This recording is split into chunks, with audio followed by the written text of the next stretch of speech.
Welcome to Triangle BNI. Today's show is brought to you by Oak City Tech. We talk all the time about the digital world, the digital marketing world, how crowded, more importantly, how loud it is.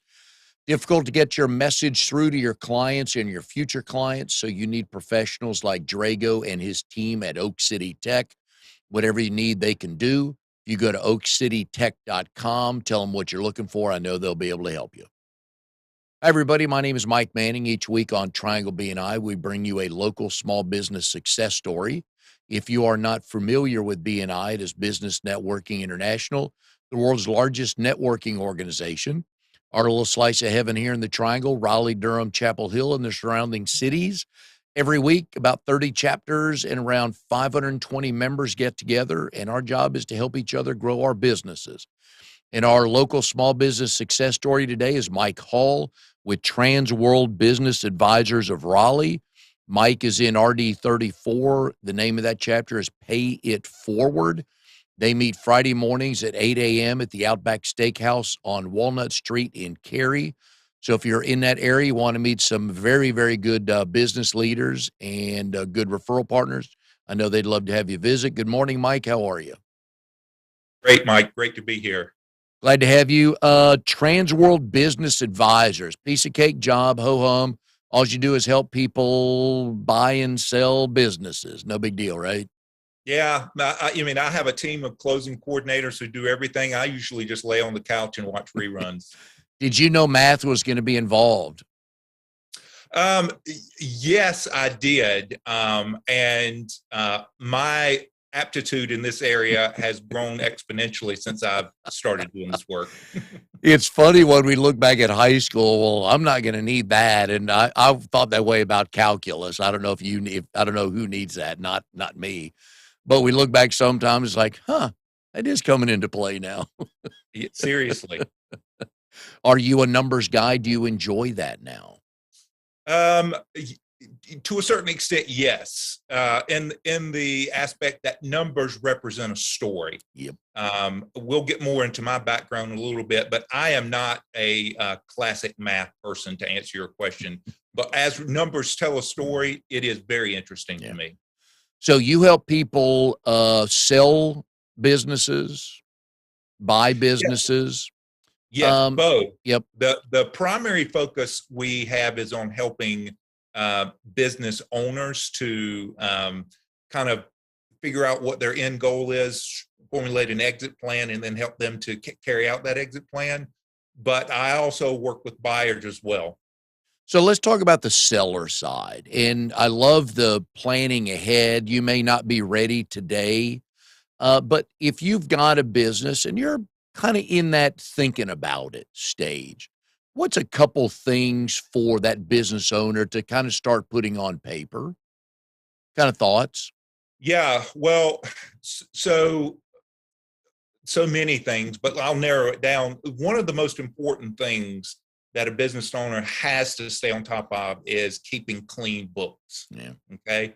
So if there's any weak spot in their accounting or record keeping about their income and expenses, that is absolutely, that's of primary importance. So start there, take care of the basics.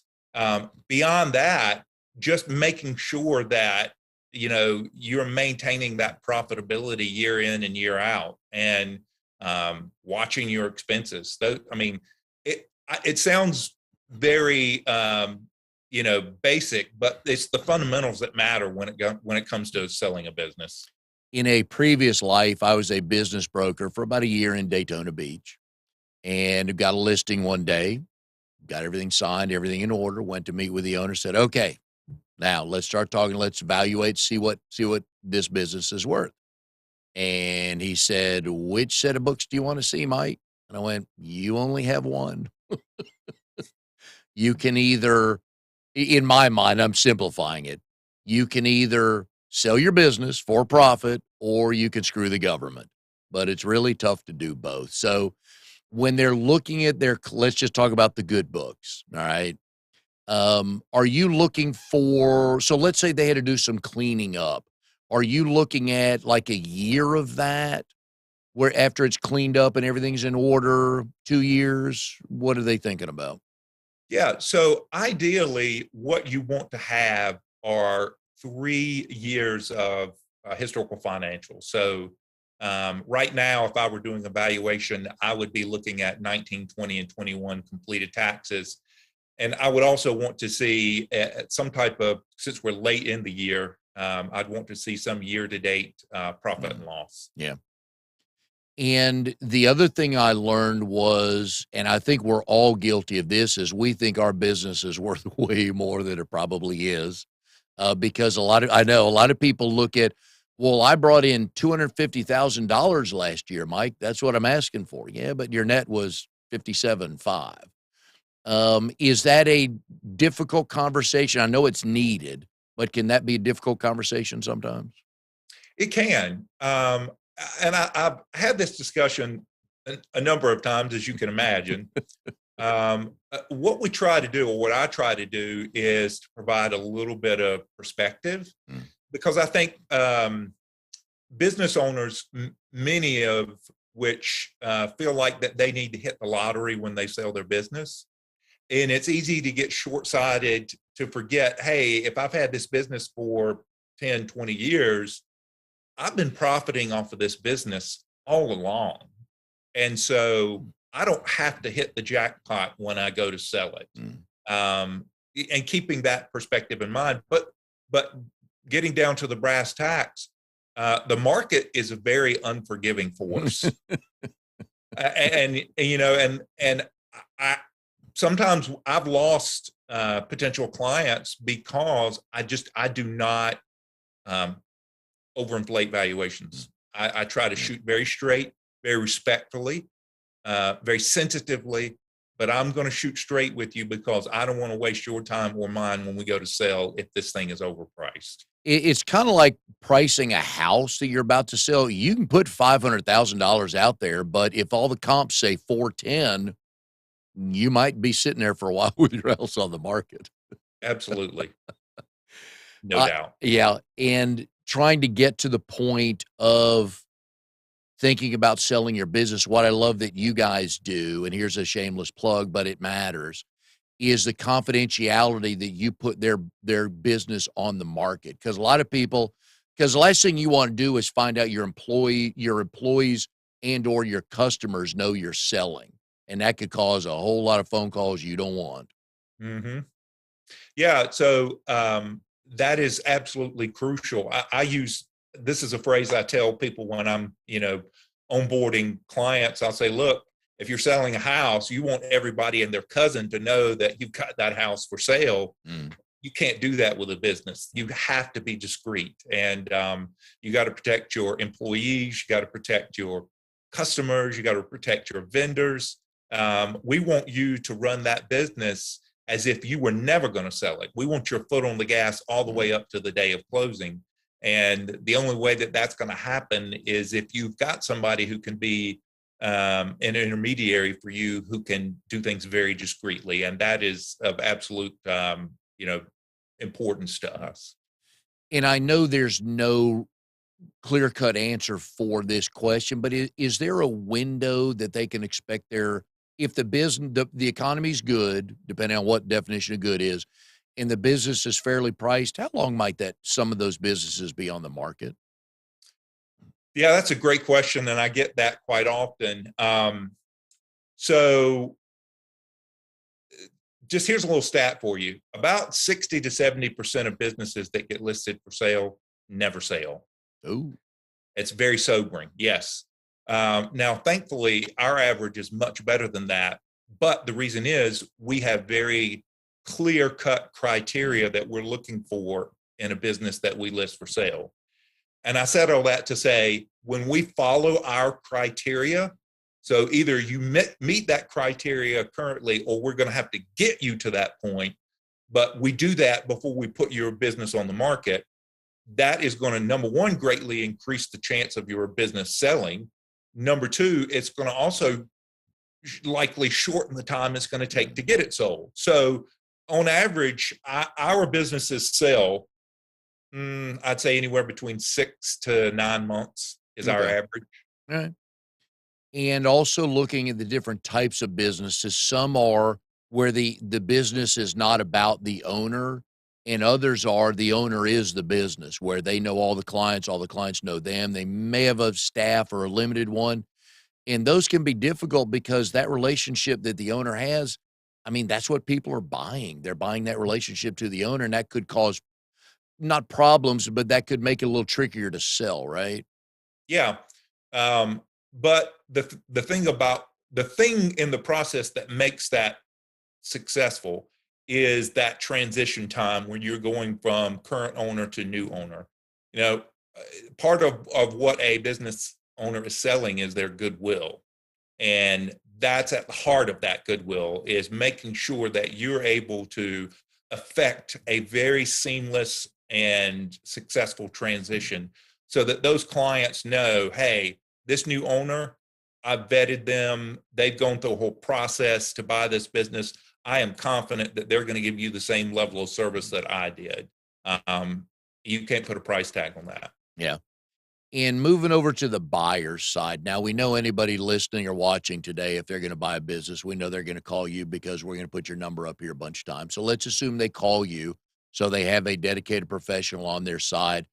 What's a couple things they should be looking at within the business to know, oh, this could be a good one for me? I mean, the numbers don't lie. People can lie, but numbers don't lie. And hopefully the numbers are reported correctly. But assuming that to be the case, you've got to do your due diligence. You've got to look at those year in, year out financials. You got to dig in there and see if there's anything that sticks out that looks unusual. And you've got to ask some really good questions. There is there's no such thing as a perfect business. Every business is going to have some kind of wart or flaw. Okay. It's just the way of the world. And so when you go to buy that business, it's not that because that business has a wart or flaw, you're not going to buy it. You just want to know what that is so that you're informed and you can work around that or you can improve on that. And so digging down into those numbers, finding out about their employee situation. I mean, that's a huge deal right now, right? Finding good help and good employees. So you're going to want to know if this is a business that has 5, 10, 20 employees. Okay, well, what does that, what do your employees look like? Are they solid? Are they dependable? Am I going to be able to count on them? Are they going to stay after the transition, or am I going to have to hire a whole new slate of employees? And then just making sure that that you've got a good plan for maintaining cash flow. That is so vitally important. I think cash flow is probably what kills so many new business owners and new startups. They've got to keep an eye on it, and they've got to be able to tell from the numbers of this current business, hey, what does that cash flow look like? Am I going to be able to maintain this or improve on it? Yeah. Just fundamental things like that are absolutely vital. Oh, cash flow is king, man. Because if it's not coming in, it's going to be difficult. Have you found in the last 6 or 7 months with the employment market, and this is no political stand or anything, so, all right. Have you found businesses have been impacted by that when they're trying to sell? Yeah. So, and again, it depends on the type of business. Some businesses, uh, tend to have more of a struggle with finding good help than others. Some business owners have done such a great job of recruiting and maintaining and taking care of their employees that they're not as affected by it. But I have had some sellers say, look, I'm concerned about my ability to sell my business because of all the struggles I've had with keeping good help and what that's going to look like to a potential buyer. It's come up a number Yeah. of times. Yeah. Do you remember the first transaction you were involved with? Yes, I do. And how scary was it? And does it still give you night sweats? Uh, it it doesn't give me night sweats, but I remember the few days before closing. I felt like I had 50 million sins and I was never going to be able to tie them all up. But thank God everything came together and we got that business closed, and that business owner's still there and still going strong. Before this, you were a residential realtor. How do you go from being a residential realtor to a business broker? Um, the real estate brokerage experience, I think, helped me to understand the concept of being an intermediary and being a broker. So I got my feet wet doing that. So that was helpful. Um, I One of the things I wasn't prepared for was um, you think about it like this. When I started this work, I was debating about whether or not to actually go into this line of work. And my boss said to me, Mike, how many real estate brokers do you know in Wake County? And I said, I could throw a rock and hit three of them. Yeah. And this, look, I'm one of them, so Yeah. I'm not saying anything. I'm not disparaging them. They do very hard work, and it's not easy. But there's just a lot of us in Wake County. He said, "How many business brokers do you know?" I said, "One, Yeah. you." Yeah. So that's a big difference. You are in a much narrower pool of providers when you're doing business brokerage versus real estate brokerage. And I mean, that can be a good thing, right? So I'm not having to compete with quite as many people for clients, but and it's also a nice bonus that whenever I go to visit a BNI, the chances of me finding a business broker in that group are almost non-existent. Oh, yeah. So, Yeah. Which was easier to sell, a house or a business? uh, I, I, again, I don't want to disparage my real estate broker brothers, but selling a business is just a lot more complicated. Oh, way more moving parts, yes. It is. I It's agree just a with you. fact. Yep. Yep. I agree with you on that. If you could represent the seller of any business today, who would you want to represent? I've been asked this question several times, and my answer is consistent. And people chuckle when I say it, but you'll understand when I say it. I would love to represent someone who does septic tanks or septic pumping or porta potties. Yeah. I mean, Why? because look, there's real money in dirty jobs. I know I'm borrowing a cliche here from Mike Rowe, Yep. but I mean, the owners of those businesses are making a killing because they're providing such a valuable service that very few people want to do, and they're in there doing great work, and they're getting rewarded for it as they should be. Do many of them come on the market very often No, because they're making so much money? absolutely. So what you're saying is there's money in that stuff, huh? There's a lot of money in that stuff. I was at a meeting just the other day where we were asked the question: if you had $100,000, what kind of small business would you invest in? Yeah. I, without blinking, I said, I'd buy a porta potty business. Yeah. Yeah, it makes sense. I have no idea what they charge per, like at let's say there's a downtown festival this coming weekend, and they've contracted with whatever city it is for, 50 porta potties lined up over a mile strip. I mean, what do they get for that? Is that a pretty good rental? Yeah. So, well, that's the key, right? So, some of the most profitable businesses to sell are businesses that have recurring revenue. Oh, love And that's at recurring the heart revenue. of what this type of business is, because you're renting Yep. a piece of plastic and the service to keep that piece of plastic clean. And Yep. if you think about it, once you invest in your units, as long as you maintain them, they can last a long time. And so it's recurring revenue. It's a business that not too many people want to do. It's just there's very few downsides except for the most obvious. Yeah, it's like the home service industries, the electrician, the painters, and people like that that have these trucks. There's a price on that truck for every day and every week for that individual truck to make for the business to be profitable. Mm-hmm. Yeah. No, I love stuff like that. Because when you break it down to simple things, it's like, oh, okay. Oh, 1,200 a day. Okay. Our average price is 900. Okay. All right. Instead of saying, hey, you need to bring in $250,000 to keep your 4 trucks running. He's like, and there comes the trouble right there. It's like, no, just Yeah. break it down. I like that a lot. Absolutely. Well, cash flow is king, and margin is the breadwinner. I like that. Yeah. Well, and I run, and I know you run across this all the time, but I run across this in BNI every now and then, talking to people. They don't know their numbers. They know the phone's ringing. They don't know why. So they don't know the money and time they're spending is working. And if the phone's not ringing, they don't know why.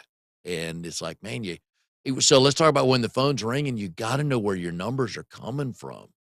Otherwise, you can't prove a lot or figure out. So if I'm spending $2,000 a month on door hangers and $2,000 a month on radio advertising, and I track neither, but the phone's ringing, what have I learned? Yeah, I mean, that is, I think, one of the hardest concepts to get your arms around. So I've heard it explained before that there's three aspects to running a successful business, right?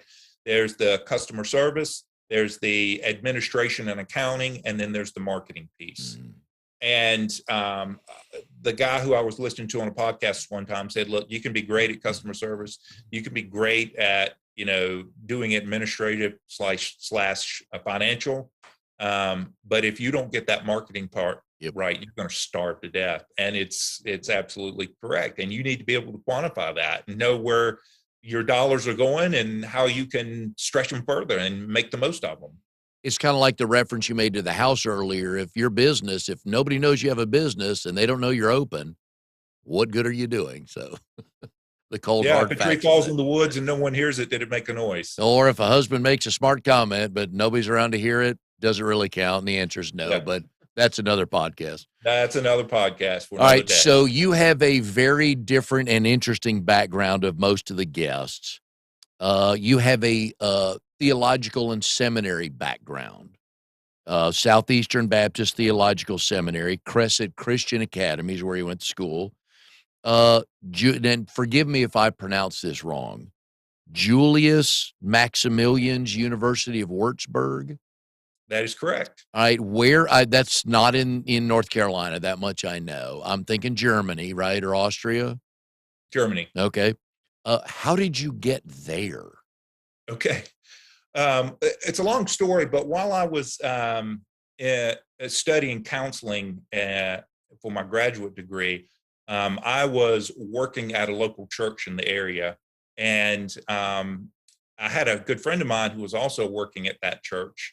And he had been over to Germany for a trip to work with students. So it was a fascinating thing. And he said, "You should come visit me while I'm over here this summer, at least come for a week or so."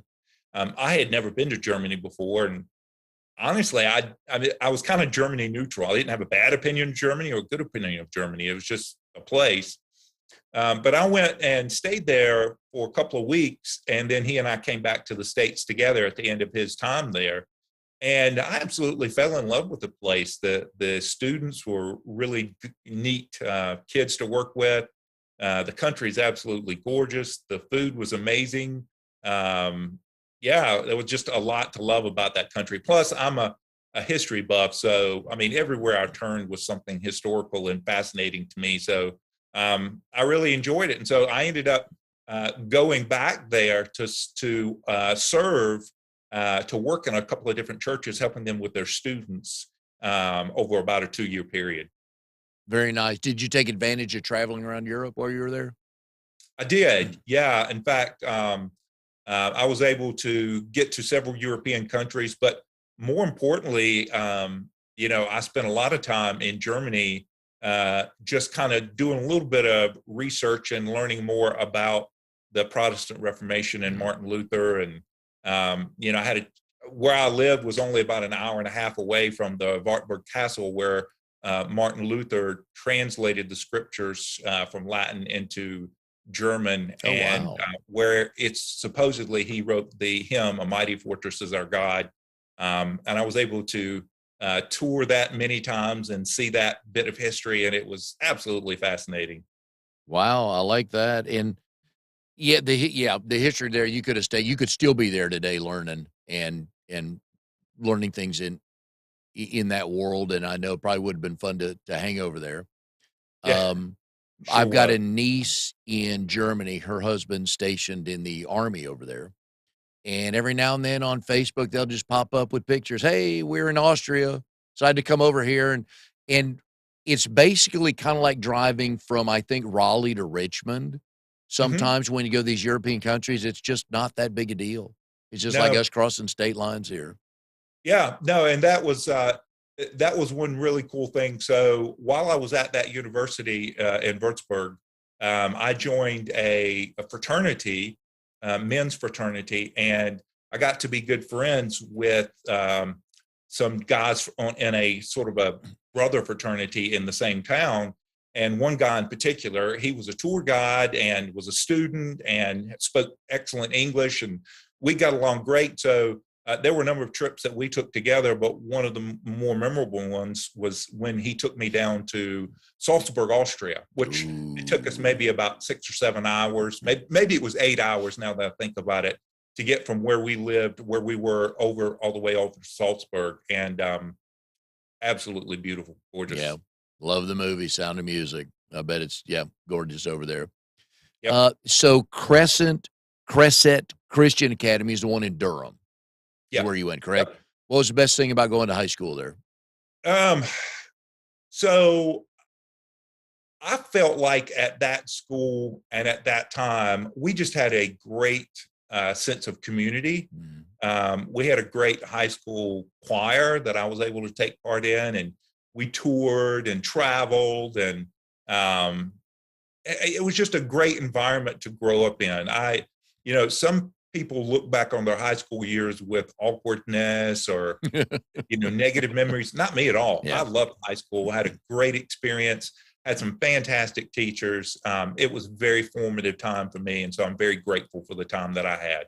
I'm with you. I would just like some of those pictures, those senior pictures to be redacted, but unfortunately, my oldest son has a couple, and he trots them out about once a year on Facebook, have a little fun, so Yeah, absolutely. I had the, Greg Brady hair, it just grew out, not down, just out, and so I had to, Yeah. Well, in my case, I had hair, yeah. so I'd be thankful to have some of those out just to prove it. At Crescent Christian Academy, did at any point in time, did being a business broker one day cross your mind? Oh no, not at all. Furthest thing from my mind, because at the time I just assumed that I was probably going to end up being a teacher like the ones that I Mhm. respected and loved so much when I was in school. Yeah. Now, according to my crack research staff, you in fact were a small business owner back then, probably before high school. You had a lemonade stand. I did, but uh, that's not the most interesting thing. The most interesting thing was when I was in elementary school. um, I figured out that I could take things with me to school, particularly food items, and I could sell them to my classmates. And so I came home one day and I had a pocket full of change. And my mom was like, "Where in the world did you get all of that money?" I'm like, "Oh, Yeah. Yeah. and I kind of stumbled around a little bit. And finally, I told my mom what I did. And boy, I got in big trouble for that. It was sort of a, hey, you probably ought not to be doing that. But deep down, I knew she was kind of proud of me for being Oh, such yeah. a good woman. What was the going rate for a peanut butter and jelly sandwich? Oh man, that's been such a long time ago. I don't remember. I do remember selling saltine crackers for like 10 cents a piece. Wow. And how long did you pull this off before mom quashed it?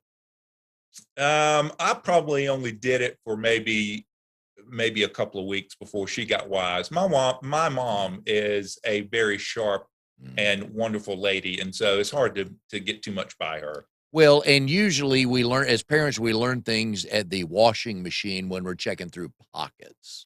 And I'm Absolutely. sure she found probably a few more quarters than she normally did. It's like, all right, what's he up to? So, but you Mhm. probably thought you were the richest kid in elementary school, right? Oh man, I couldn't wait to get to the store so I could buy some candy. Naturally. Nothing about investing here. We're going straight to the candy aisle, right? Exactly. Oh, good story. So here's a job I got to ask you about. I love this. at Williamsburg Christian Academy. You were an instructor of history and apologetics. Do Yeah. tell, man. I've never heard that before. I got to know. Okay. I always wanted to be a teacher at some point in my life, and I was able to fulfill that desire. And I still use that gift of teaching in a lot of different ways. But I was offered the position to go up there and to teach history and also teach apologetics. So apologetics, if you think of this from a Christian standpoint, is helping people to understand the basics of their faith so that they can explain it and defend it properly when challenged. And so we would spend a lot of time talking about um, how to use the English language, how to understand the basic tenets of Christianity, the Bible, things like that, because people are curious. So not everybody. They talk about America as a Christian nation, which that's highly debatable at this point in time. But um, Yeah. but there are a lot of people who aren't Christians who are curious about Christianity and want to know what's it all about? What are the teachings? And so this class was basically helping these students whose parents and families are Christian to understand what they believe, why they believe it, why it's important, and how to communicate it effectively in an appropriate way. There's a lot of fulfillment you got out of that, I bet.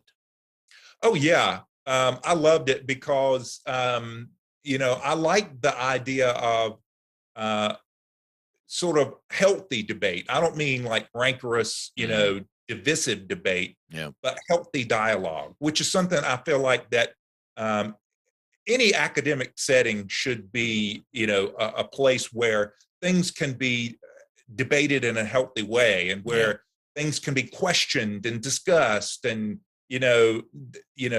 there's very few things that you hold so sacred that, you don't debate or discuss them.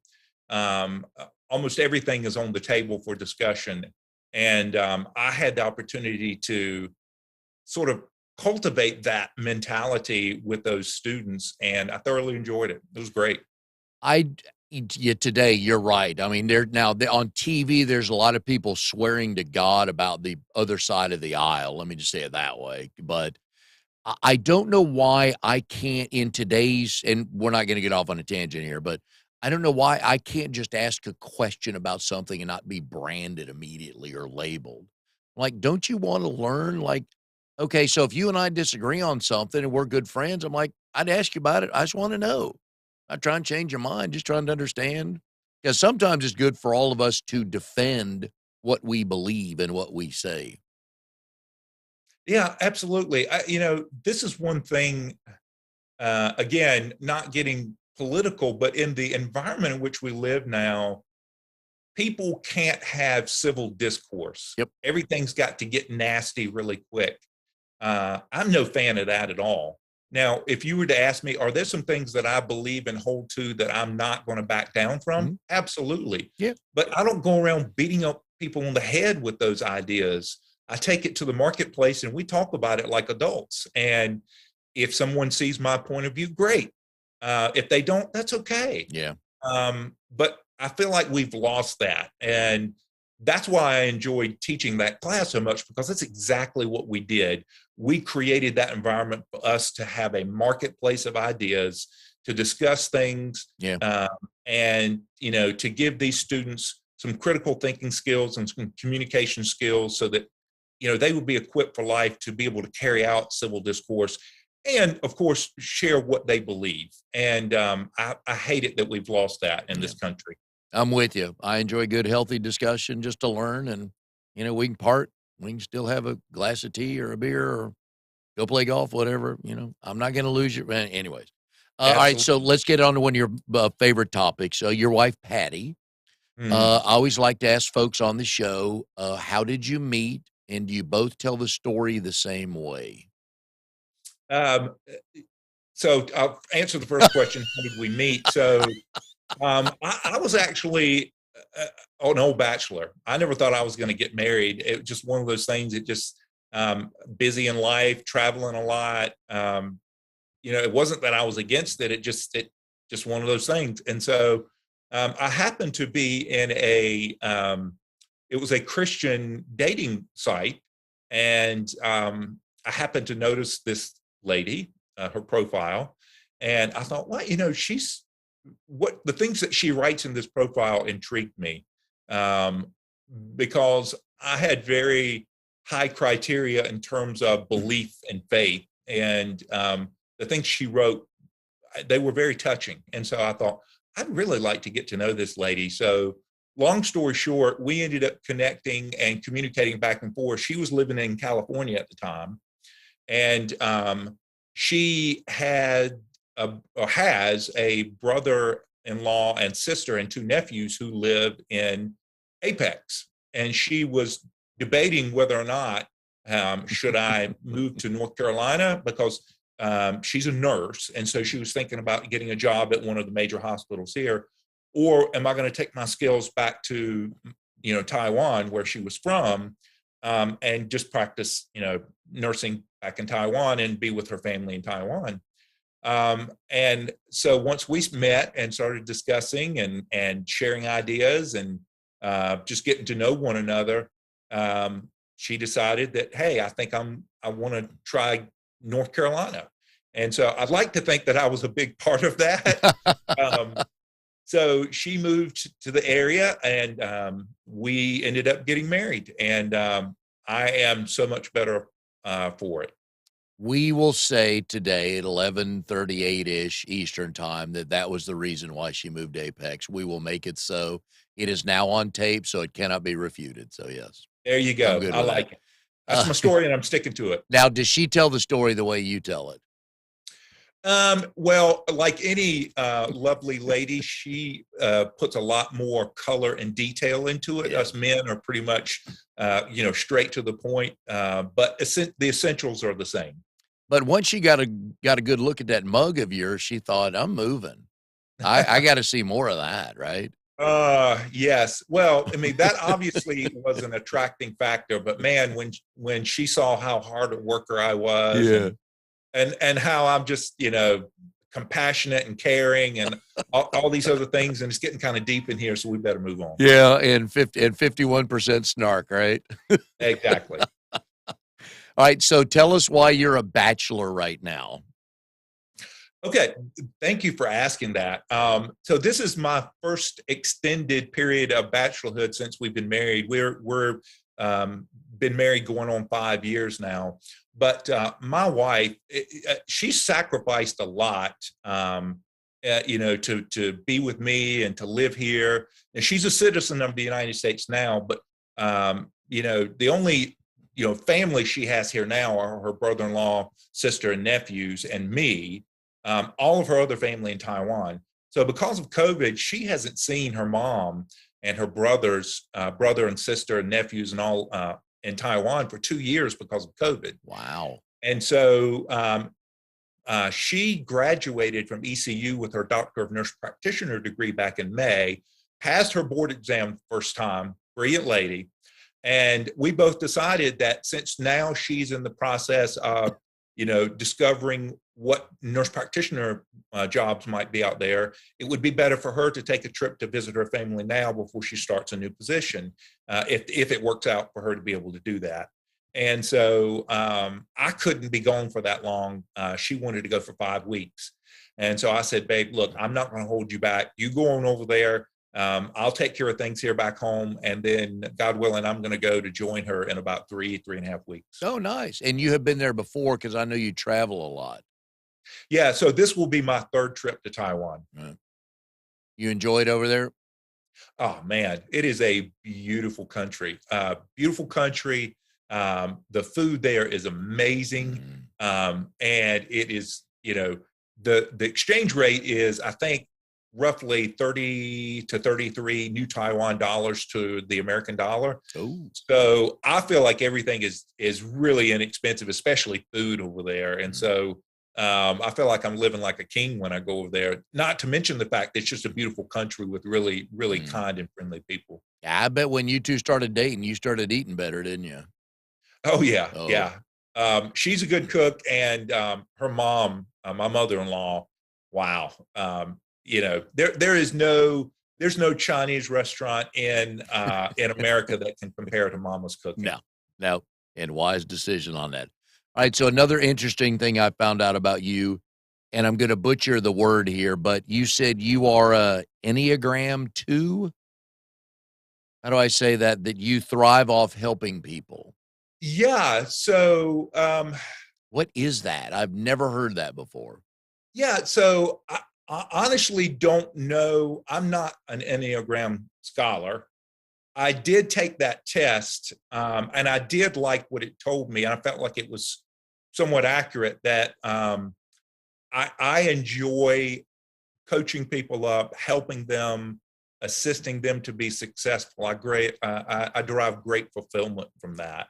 And so, in a lot of ways, I see myself as like you know, the CO or the consigliere, if you want to use the Godfather term, who's standing beside, someone helping them, giving them good wisdom and advice and helping them to be successful. Yeah, I like that. I'd never heard that word before, so well, I like this show. I learned something today. Yeah. Is there a, industry that's kinda become your wheelhouse that you enjoy representing? Um, yeah. So, I mentioned dirty jobs. I Yep. love service related businesses, and I've worked with several of them before. I've got some right now that I'm working with. Um, I enjoy working with just good, salt of the earth people who are out there getting it done. And, I don't exclusively represent service related businesses, but when I get the opportunity to work with one, I certainly relish it. Are you licensed in Taiwan so in 3.5 weeks you can make money while you're visiting? No, but that's an interesting discussion. And I have actually been doing a little bit of research about how businesses get transferred in Taiwan. And at some point in the future, I would very much like to understand how that works in Taiwan and how I might be able to practice my skills in over there because they have a very, very robust entrepreneurial market and spirit over there that I greatly admire. And you would be able to write off those trips. You take what you can, See, Mike. I'm looking out for you, man. I'm looking out for you. Absolutely. Now I know when you see your wife, you're gonna give her a big old hug and a kiss, so what gift are we taking to mother-in-law to stay in her good graces?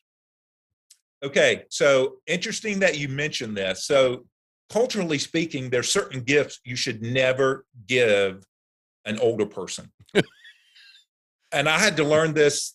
Well, I didn't learn this lesson the hard way, but I did learn some other cultural lessons the hard way. So this one I was able to be spared. But in Taiwanese and maybe even in Chinese culture, you should never give an older person a clock or a watch Oh, I get yeah, yeah, because if you do, it's essentially saying yeah, I'm sort of counting down until yeah, you die. yeah. So I know not to do that. Usually, what I'll bring is, and oddly enough, there's certain types of supplements and things that it's harder to get in Taiwan than here. Oh, And my mother-in-law is a very practical lady. So if I bring her some of those supplements, some of those things that help her stay healthy, she's very yeah. happy with. Interesting. I wouldn't have I feed the clock thing I get, but yeah, supplements, you don't realize, I guess, until you do travel, what you can get your hands on easily from country to country. Absolutely. I Yeah. wouldn't have never thought that until I discovered it from going over there. So what is the path of the flight you take? You leave Raleigh to go where? Yeah, so this time I'm taking a little bit different of a route. This time we'll go through, I think it's Chicago to San Francisco to Taipei. Ooh, how long is that flight from San Francisco to Taipei? Just a little over 13 hours. You a good flyer? For the most part, Huh? yeah. It won't be quite as much it won't be as enjoyable this time because I'm going over solo. I'm coming back with my wife, so There that'll you be a lot go. more enjoyable. All right. What movies have you downloaded to binge watch while you're on the plane? I am a huge Lord of the Rings nerd, so I may just have to watch the whole trilogy again on my way over there. Well, you'll have time, won't you? Yep. All right, folks, if you have a business and you are thinking of selling, you need to talk to a professional like Mike. We've been putting his phone number up here on the screen just to get some questions answered and figure out what are the first couple of steps, things you need to do. And if you're looking about buying a business, again, you need somebody to translate numbers for you, give you some advice. So please give Mike a call. I know he'll be able to help you because I know what I've learned from you today is you love education and helping educate people on whatever the topic is. Absolutely. All right, so folks, give Mike a call. Mike, I've enjoyed it very much today. I did not know I was going to get the selling food in elementary school story, but so when I log each show, I just have a little bullet point on what it is, and so the next time I do an email introduction for you to someone else, I'll likely tag that. Hey, ask Mike about his business in elementary school. So yeah, but again, it Start starts. them young, man. Start them young. But it starts an email intro off on a good note because we're laughing about stories. So enjoyed it very much. Good luck with everything. Enjoy the trip over to Taiwan to see your wife and the family, and hopefully we'll cross paths here shortly on another networking event. Thanks, Mike. It's been a pleasure. You bet. And we'll see everybody next time on Triangle BNI.